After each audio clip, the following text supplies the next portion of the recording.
Morning মই পঞ্চি YouTube চেনেললৈ আপোনালোকক সকলোকে স্বাগতম জনাইছো।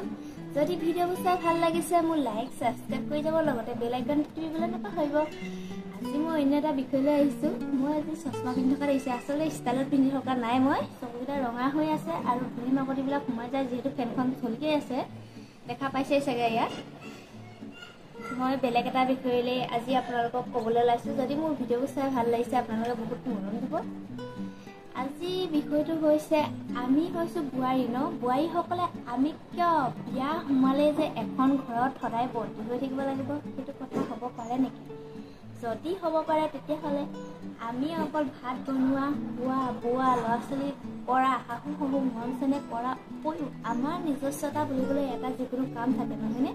সেই কামটো প্ৰতিজনী বোৱাৰীয়ে কৰিব বিচাৰে। মই সকলো বোৱাৰীকে কৈছোঁ, কাৰণ আপোনালোকৰো মন আছে কিবা এটা কাম কৰিবলৈ, কিন্তু ঘৰখনৰ পৰা ওলাই যাব পৰা নাই, কাৰণ সেই ঘৰখনৰ মানুহে ছাপোৰ্ট কৰিব লাগিব, আপোনাৰ হাজবেণ্ডে মৰম দিব লাগিব, হাজবেণ্ডেও আপোনাক ছাপোৰ্ট কৰিব লাগিব, তেতিয়াহে আপুনি যিকোনো এটা কাম কৰিবলৈ সদায় উৎসাহ পাব। সেইকাৰণে মই ভাবোঁ আপোনালোকে নিজৰ মানুহজনৰ কথাখিনি আপোনাৰ যদি মৰম চেনেহ কৰে, আপোনাক যদি ছাপোৰ্ট কৰে, সেই কামখিনি কৰিবলৈ আপোনাৰ কাৰণে সহজ হৈ পৰে নহয় জানো? যদি মানুহজনে আপোনাক ছাপোৰ্ট নকৰে তেতিয়াহ'লে আপোনাৰ কামবোৰ কৰিবলৈ অকণমান সহজ হৈ নপৰে, হয়তো আপুনি কৰিম বা নকৰিম এনেকুৱা কথাবিলাক ভাবি থাকক। আৰু মই পুৰুষসকলকো কৈছোঁ যে আপোনালোকে বিয়া পাতিলে এজনী ছোৱালী নিজৰ ঘৰক গোলাম কৰি কেতিয়াও নাৰাখিব, কাৰণ ছোৱালীজনী কেতিয়াবা কাম এটা কৰিবলৈ হেঁপাহ থাকিব পাৰে।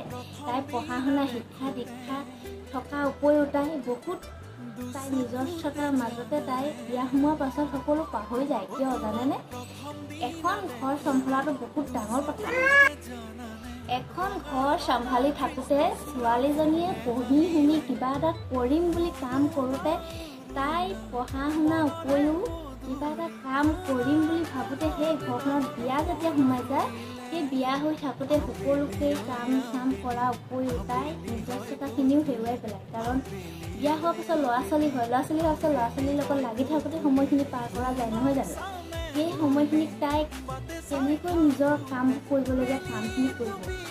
মই এটা কথা কওঁ, আপোনালোকৰ যদি কিবা কাম কৰিবলৈ ইচ্ছা বা মন যায়, যিকোনো কামেই হওক, আপোনালোকে যে পঢ়িলে, সেই পঢ়িলেই যে সেই পঢ়াখিনিয়ে যে সকলো হ'ব সেইটো নাভাবিব, কাৰণ বহুত শিক্ষাত সেই ল'ৰা ছোৱালী থাকে, কিন্তু সেই শিক্ষামতে কামখিনি কৰিব নোৱাৰে। কিয় জানেনে?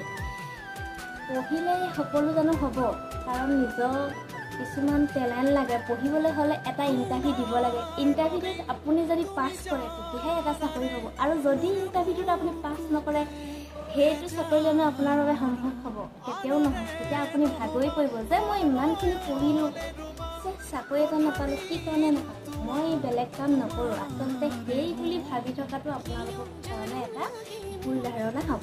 কাৰণ মই ভাবোঁ আপোনালোকে যদি পঢ়িছে, পঢ়া শুনা আপুনি BA পাছ কৰক, MA পাছ কৰক, যিয়ে নকৰক, আপুনি সৰুকৈ দোকান এখন হ'লেও খুলি ল'ব পাৰে। বা মই চবকে কোৱা নাই, মই অকল বোৱাৰীসকলকহে কৈছোঁ, দোকান এখন খুলি ল'ব পাৰে, বা আপোনালোকে চিলাই মেচিন কামত শিকিব পাৰে, এম্ব্ৰইডাৰী কৰিব পাৰে, তেনেকৈও এটা কৰ্মজীৱনী কৰি খুলি ল'ব পাৰে।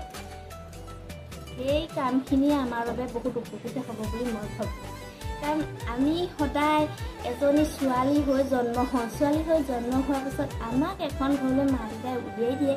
হয়তো কেতিয়াবা আমাৰ নানা পৰিস্থিতিৰ সন্মুখীন হ'বলগীয়া হয়। এখন ঘৰত গৈ পানি সকলোকে মৰম কৰিব লাগিব, দিয়কচোন, শাহু শহু সকলোকে মৰম কৰিব লাগিব, কাম কৰিব লাগিব। এইটো আমাৰ বোৱাৰী ধৰ্ম, ভাত বনোৱাৰ পৰা সকলো কৰিব লাগিব।